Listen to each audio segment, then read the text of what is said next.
that this. I find amongst the audience a lot of architects, engineers, civil engineers and electrical engineers and experts on energy. I'd like to indicate what we have been doing for the in the aviation sector on reducing our carbon footprint or becoming more efficient. So it will not be very specific to, I'll say, for buildings only. It will be overall what we are doing and how that is impacting the world from energy point of view, from carbon footprint point of view.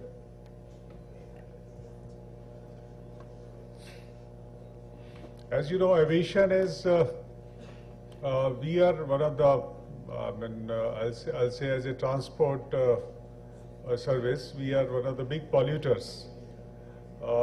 We do release 2% of the CO2 emission, but the bad part is this is released at the topmost layer in the environment, so that is doing almost a 10% damage to the environment. So that is a very,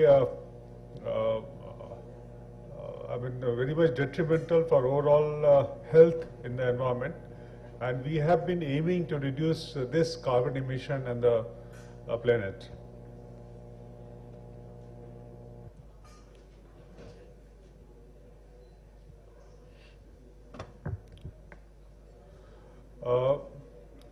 We have this total emission where aviation is, I'll say, is involved or responsible for it. It is one of the major portion is where we all travel, and then it is at the airports when the terminal buildings are there and where the aircrafts are moving, all the vehicles are moving.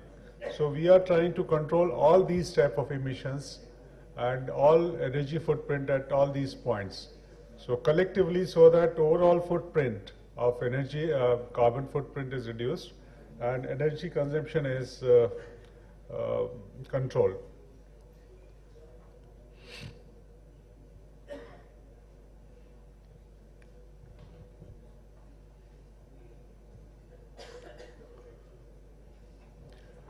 Carbon footprint from aircrafts, as you know, standard start about the engines, auxiliary power operations, taxiing while aircraft taxiing or taking off and landing, and from buildings general, terminal buildings, hangar, runways, whatever buildings we are having, and lighting, and ground equipments which are working at the airport, these are all responsible, and all other multimodal connections like car, buses, trams, these are all responsible for energy consumptions at the airport. We are also impacting a lot of environment, which is we are responsible for that air quality, water quality in the vicinity, and a lot of solid waste is generated at the airport and hazardous material is generated at the airport. These are all to be dealt and handled so that we live in a cleaner environment near the airport.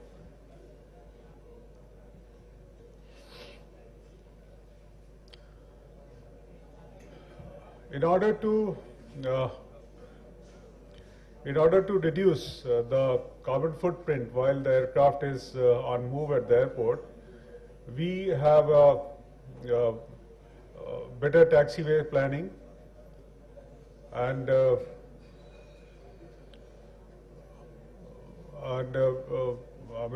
more number of gates, so that less and less fuel is burned while the aircraft is taxiing.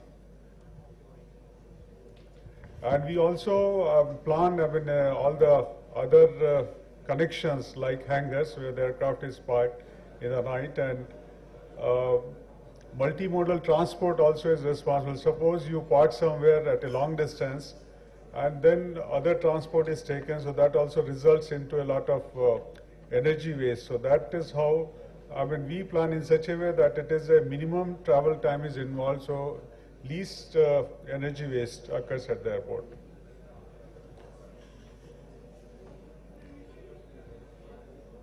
So what are the areas where we can have a opportunity for a large scale energy conservation?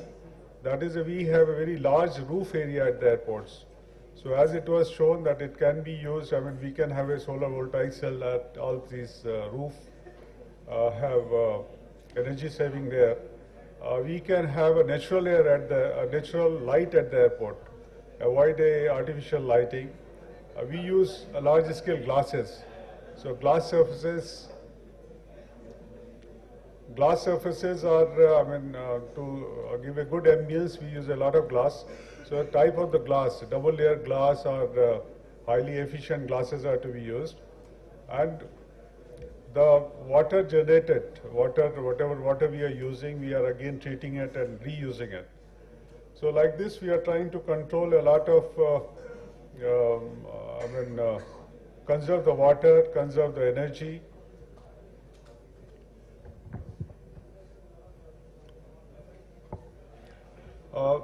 These are the broader in block form where all this can be used. We can use solar energy, that is all we are using. We are also using geothermal energy for doing the cooling in the certain situations. We have a lot of IT applications which results in lower energy footprint, like better fleet management and better resource management if it is done, so it can be done. We have a better handling equipments, handling machines, that is a baggage and cargo machines. If these are much more efficient, we have a lesser footprints.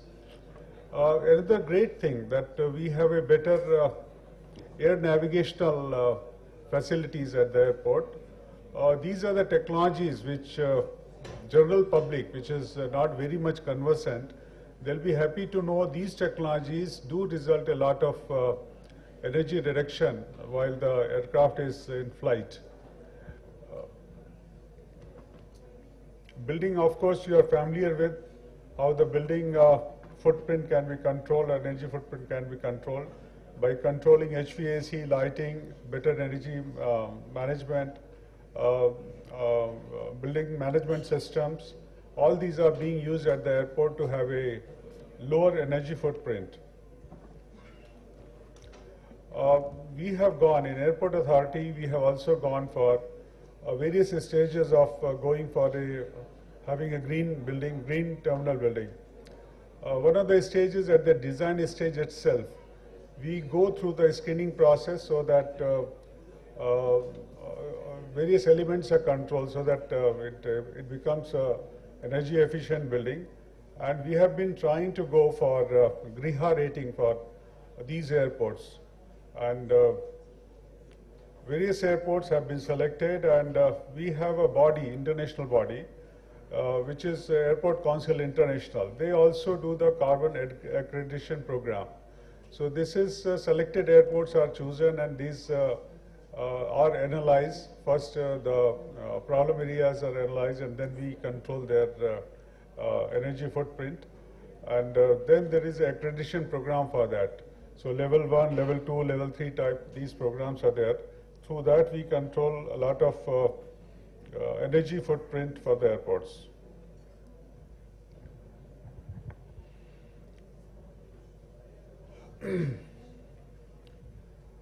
We take, we are, whatever site we are selecting, we have to see from various point of view that we conserve the topsoil, because it may be, while we are making a runway, we have to cut a lot of runway and do a lot of earth movement. So that is, we see that it is a topsoil is rightly preserved, and erosion doesn't occur while we do the construction.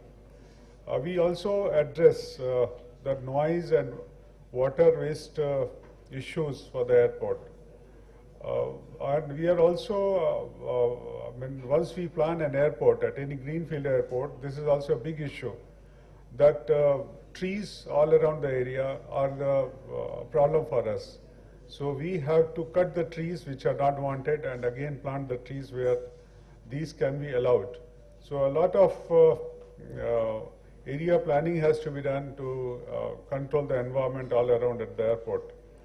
Then the building forms, building which we are taking, sometimes we have limitation of the building because of its runway orientation, and then still we control a lot of shape of the building, maximizing its ingress of the daylight and minimizing air conditioning load in the building, because everybody looks forward best facilities at any airport, and then naturally these facilities come with a higher energy consumption at the airport.